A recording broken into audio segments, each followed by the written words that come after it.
তো আজ লেসন তোমাদের সকলকে স্বাগত। আজকে আমরা অষ্টম শ্রেণীর প্রথম পর্যায়ক্রমিক মূল্যায়ন 2025 সালের বাংলা বিষয়ের সম্পূর্ণ উত্তর সহ একটি প্রশ্নপত্র সম্পর্কে আলোচনা করব।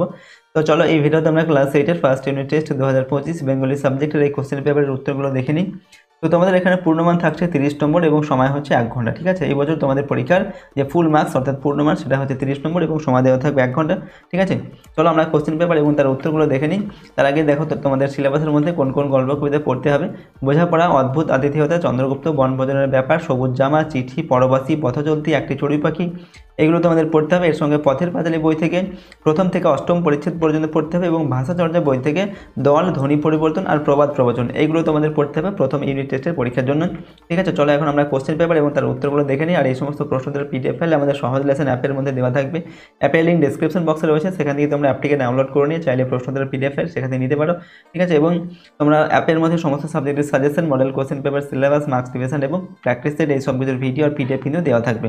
ঠিক আছে, তো চলো আমরা কোশ্চেন পেপারের উত্তরগুলো দেখে নিই। দেখো, প্রথম প্রশ্ন হচ্ছে 1 নম্বরে দেখে নিচের বিকল্পগুলি থেকে ঠিক বিকল্পটি বেছে নাও, যে কোনো 5টি করতে হবে। প্রশ্নের মান হচ্ছে 1 নম্বর করে। 1 নম্বর দেখে দেওয়া আছে বনভোজনের জায়গাটি ছিল। প্রথমে অপশান রয়েছে বাগুইহাটি, এরপর নোয়াপাড়া, বাগুইহাটি ছাড়িয়ে 4টি স্টেশন, এরপর রয়েছে কোনোটি নয়। তো বনভোজনের জায়গাটি কোথায় ছিল? সঠিক উত্তর হচ্ছে বাগুইহাটি ছাড়িয়ে 4টি স্টেশন। এরপর হচ্ছে 2 নম্বর দেখে কোন খাবারের কারণে বনভোজন ফল ভোজনে পরিণত হলো। অপশান দেওয়া আছে মোগলাই, পানিফল, জলপাই না আম। তো সঠিক উত্তর হচ্ছে এখানে জলপাই। ঠিক আছে, জলপাই এই ফলটার কারণে বনভোজন ফল ভোজনে পরিণত হয়েছিল। 3 নম্বর অনেক ঝঞ্ঝা কাটিয়ে বুঝি এলে সুখের অন্দরেতে বন্দরেতে বাইরে না ভিতরে। তো অনেক ঝঞ্ঝা কাটিয়ে বুঝি এলে সুখের বন্দরেতে। 4 নম্বর চতুর চড়ুই ঘুরে ফিরে বাসা বাঁধে গাছের ডালে চিলেকোঠায় আমার ঘরে কাঠের বাক্সে। তো চতুর চড়ুই ঘুরে ফিরে বাসা বাঁধে আমার ঘরে। নেক্সট হচ্ছে 5 নম্বর দেখে ছেলেবেলা শব্দটির মধ্যে আছে 2টি রুদ্ধদল, 2টি মুক্তদল, 4টি রুদ্ধদল, 1টি রুদ্ধদল, 3টি মুক্তদল, 4টি মুক্তদল।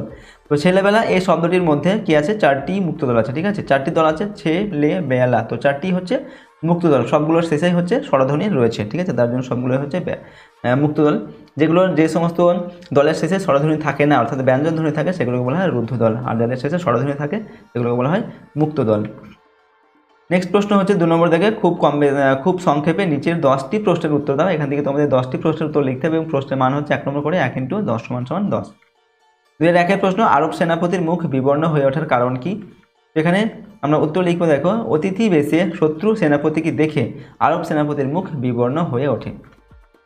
2 নম্বর অদ্ভুত আতিথেয়তা গল্পে কোন কোন সেনাপতির উল্লেখ আছে? তো অদ্ভুত আতিথেয়তা গল্পে আরব সেনাপতি ও মূঢ় সেনাপতির উল্লেখ আছে। 3 নম্বর ইচ্ছে হলে চড়ুই পাখি কোথায় চলে যেতে পারে? তো ইচ্ছে হলে চড়ুই পাখি পালেদের বসেদের বাড়ি চলে যেতে পারে। নেক্সট হচ্ছে 4 নম্বর কবির মতে সবার থেকে শ্রেয় কি? তো কবির মতে সবার চেয়ে শ্রেয় হলো ভেসে থাকতে পারা। 5 নম্বর আশ মিটিয়ে যুদ্ধ জিনিসটা উপভোগ করার জন্য অপু কী করতো? তো আশ মিটিয়ে যুদ্ধ জিনিসটা উপভোগ করার জন্য অপু একটা কঞ্চি বা বাখারি নিয়ে যুদ্ধ খেলতো। পরের প্রশ্ন হচ্ছে 6 নম্বর দেখে মহাভারতের কোন চরিত্র অপুর প্রিয়? তো মহাভারতের কর্ণ চরিত্রটি অপুর প্রিয়। আলকুশি কি? উত্তর লিখবে আলকুশি হলো এক প্রকার বিষফল।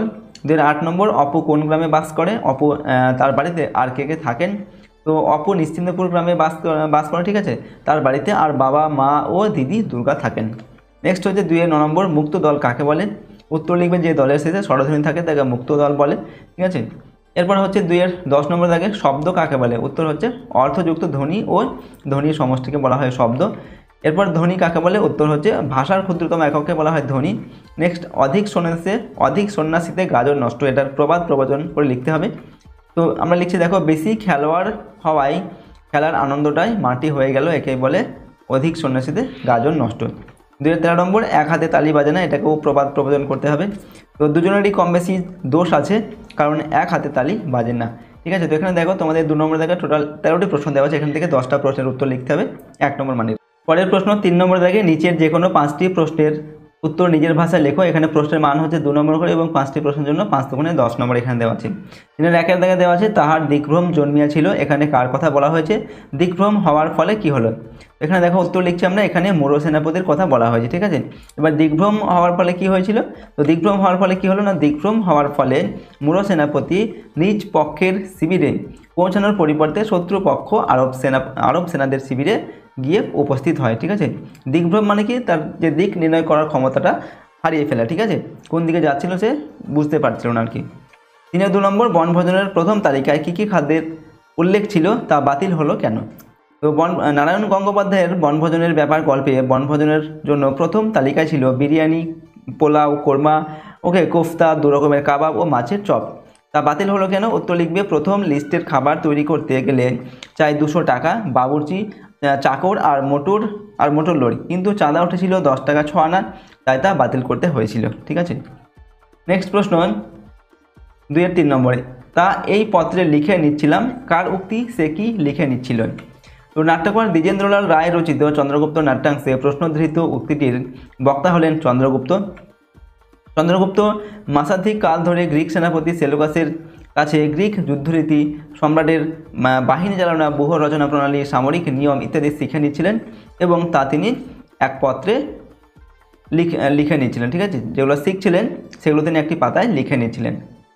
নেক্সট হচ্ছে 3-4 নম্বর, মরণ এলে হঠাৎ দেখি মরার চেয়ে বাঁচাই ভালো, ব্যাখ্যা করতে হবে এটা। তো জীবনে দুঃখ কষ্ট সহ্য করতে না পেরে মানুষ অনেক সময় নিজের মৃত্যু কামনা করে, কিন্তু যখন সে মৃত্যুর মুখোমুখি হয় তখন তার এই উপলব্ধি হয় যে মৃত্যুর চেয়ে জীবন অনেক বেশি সুন্দর। এরপর 3-5 নম্বর, তাচ্ছিল্য ভরা মজার চাহনিতে চড়ুই কি ভাবে? তো একটি চড়ুই পাখি কবিতায় কবির বাড়িতে একটি চড়ুই বাসা তৈরি করেছে। চড়ুইটি কার্নিসে বসে তাচ্ছিল্য ভরা মজার চাহনিতে তাকিয়ে কবিকে বুঝিয়ে দিতে চাইছে যে তার নিতান্ত মায়াভরা মন, তাই সে কবির এই বাজে ঘরটাতে পড়ে রয়েছে, না হলে সে যখন ইচ্ছে তখনই এপাড়ায় ওপাড়ায় বসেদের কিংবা পালেদের বাড়িতে চলে যেতে পারে। কবির নিঃসঙ্গ জীবনের প্রতি দয়া দেখিয়ে সে এখানে রয়েছে। 3-6 নম্বর, ঘটনা খুবই সামান্য, কোন ঘটনাটি খুবই সামান্য? তো মানুষকে জীবনে প্রায়ই আচমকা আঘাত পেতে হয়, এটা কোনো বড় ঘটনা নয়।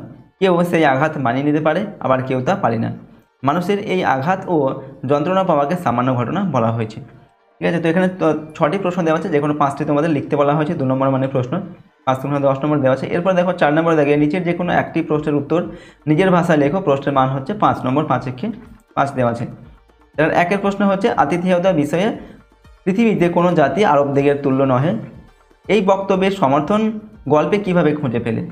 উত্তর লিখবে, দেখো, একে তো মূঢ় সেনাপতি আরব জাতির শত্রুপক্ষ, তার উপর মূঢ় সেনাপতি ছিলেন আরব সেনাপতির পিতার হত্যাকারী। তা সত্ত্বেও খিদে তৃষ্ণায় কাতর ক্লান্ত অবসন্ন মূঢ় সেনাপতির প্রতি অতিথি পরায়ণতার যে নিদর্শন আরব সেনাপতি দেখিয়েছিলেন তা এক কথায় অতুলনীয়।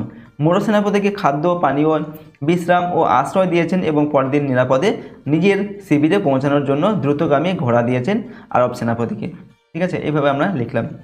নেক্সট এর সঙ্গে আর একটা প্রশ্ন রয়েছে 4-2 নম্বর, যে কোনো একটি তোমাদের লিখতে হবে। 5 নম্বর মানের প্রশ্ন, তেমন করে হাত বাড়ালে সুখ পাওয়া যায় অনেকখানি, তেমন করে কথাটির অর্থ বুঝিয়ে দাও। এখানে কবি কী ধরনের সুখের ইঙ্গিত করেছেন লেখো। তো কবিগুরু রবীন্দ্রনাথ ঠাকুরের বোঝাপড়া কবিতা থেকে অংশটি গৃহীত হয়েছে।